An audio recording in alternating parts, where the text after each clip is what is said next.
diriger cette démonstration.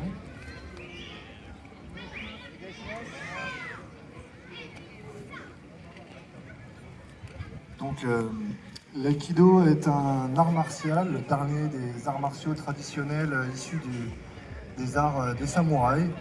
C'est pourquoi vous retrouvez la tenue des samouraïs que je porte moi-même, un hakama, la jupe et un kimono, keikogi en japonais.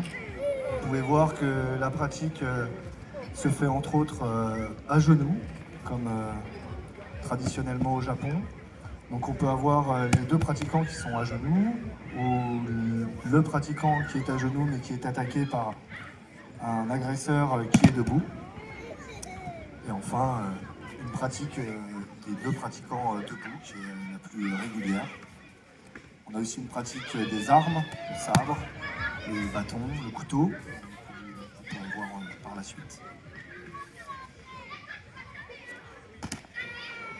Donc ce qu'ils font peut sembler impressionnant, mais ça demande juste de l'entraînement et tout le monde peut être capable de le pratiquer. Hein. Nous avons des pratiquants de tous les âges, les cours enfants commencent aux alentours de 8 ans, et Vincent, qui est sur votre gauche, a commencé l'aïkido chez nous, il va avoir 7 ou 8 ans. Aujourd'hui, à plus de la vingtaine, il est 3e dan, avec son partenaire Grégory, qui l'est également, qui l'a eu cette année.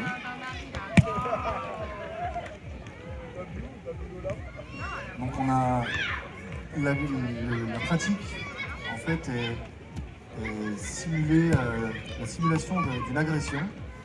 C'est assez codifié pour assurer la sécurité des pratiquants. Mais plus la pratique augmente et plus la liberté d'expression se fait. Et plus vous êtes à l'aise, et plus votre corps vous le permet aussi, vous allez pouvoir faire des chutes qui peuvent sembler très cascades, mais qui en fait sont totalement contrôlées par les pratiquants. On a donc un protocole, par contre, ce qu'on appelle une étiquette en aïkido, où les pratiquants justement se saluent régulièrement afin de montrer leur respect mutuel et l'entente. Hein. Bien sûr, il n'y a pas d'agression en soi. Il n'y a donc pas de compétition en aïkido. Nous ne cherchons pas la confrontation, nous ne cherchons pas à montrer qui est meilleur que qui. Le but est de s'améliorer soi-même. Et les adversaires, les partenaires, comme on dit en aïkido, sont là pour vous aider à progresser, soit pour vous aider à vous améliorer. Et il n'y a donc pas non plus de catégories de poids, des catégories de taille, de genre. Tout le monde pratique avec tout le monde. Les débutants avec les gradés, les femmes avec les hommes, les jeunes avec les moins jeunes. Mais la pratique de l'aïkido vous garde jeune. Donc, je vous invite à venir essayer. Vous pouvez faire plusieurs cours d'essai au dojo Jean Marquez, qui est en face, le dojo de judo. Joël, par exemple, a dépassé les 70 ans et vous pouvez constater qu'il est toujours aussi leste et agile. Stéphane ne porte pas de hakama parce qu'il n'a pas encore le grade qui lui permet de le porter. On le porte à partir de ce qu'on appelle le premier kyu, c'est-à-dire l'année juste avant de passer une ceinture noire. Mais il est en bonne voie pour l'obtenir.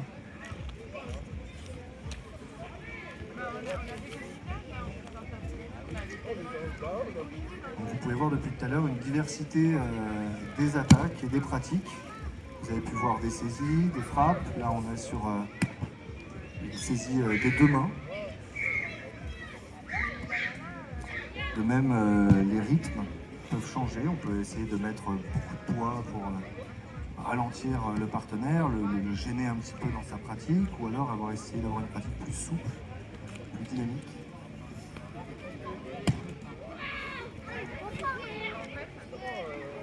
Donc nous avons des cours enfants le mercredi après-midi et le samedi en début d'après-midi.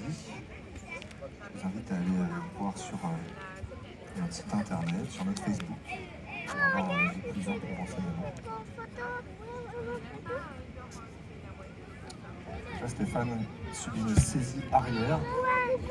Vincent saisit les deux mains de Stéphane à l'arrière et celui-ci doit trouver une ou plusieurs solutions pour arriver à se dégager, se libérer.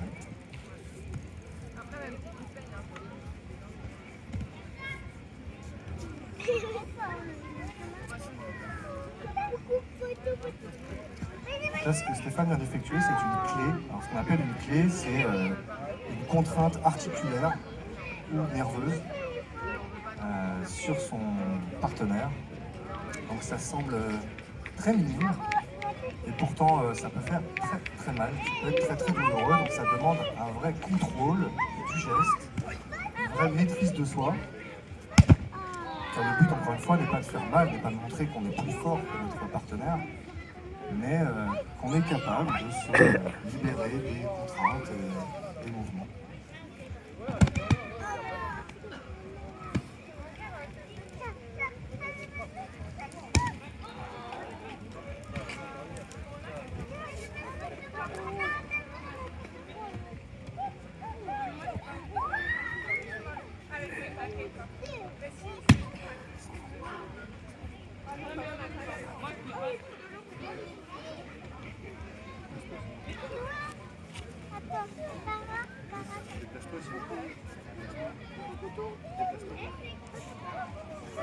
Je déplace, oui, mais il y a le soleil. Donc là, vous pouvez voir une attaque au couteau de Romain sur Alain. Donc attaque, une frappe au niveau de l'abdomen. Alors dans le cas présent, c'est un vrai couteau.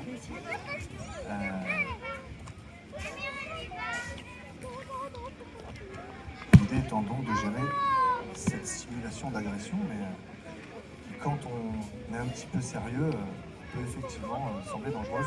En temps normal, nous pratiquons avec des armes en bois, mais pour rendre la démonstration un peu plus réaliste, nous utilisons de vrais couteaux.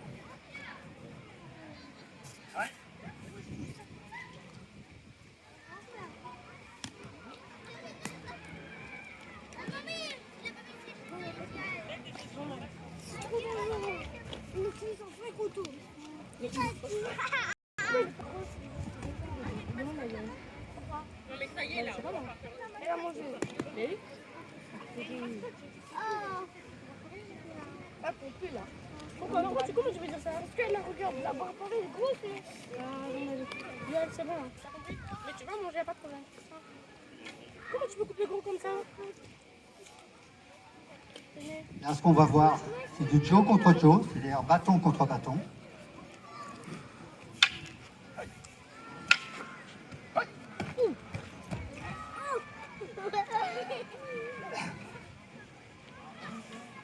Donc en plus du couteau et du sabre, on utilise également le bâton, arme plutôt de paysan, alors que le sabre c'est plutôt les samouraïs, l'armée. Une technique, côté gâché. On retrouve à main nue également.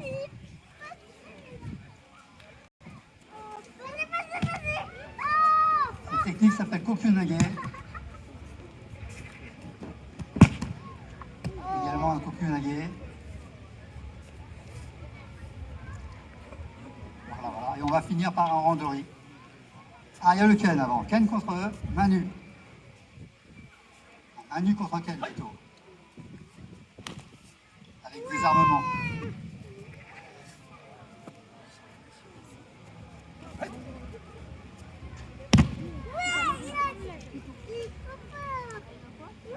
Alors, l'aïkido a été créé par maître Morihei Ueshiba en 1925, ça portait pas son. L'aïkido est arrivé en France en 1956. Et ce qu'a voulu le maître Ueshiba, c'est inverser les rôles. C'est-à-dire que les budo, tous les arts martiaux, il y a le terme bu qui veut dire guerre et do qui veut dire voie de la guerre. Et l'aïkido, il a voulu faire l'inverse, ramener à la paix. C'est-à-dire montrer à l'attaquant qu'il a eu tort d'attaquer et l'immobiliser ou le projeter sans l'intention de le détruire. Voilà, c'est la grande particularité de l'aïkido par rapport à tous les arts martiaux.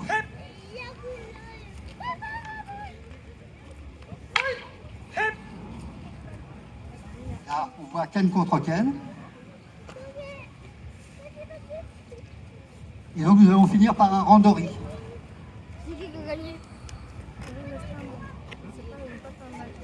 Ah, il y a le tonton qui était là. Donc un randori en japonais, pratique libre, consiste à des attaques successives dans le but d'étouffer S'il te plaît.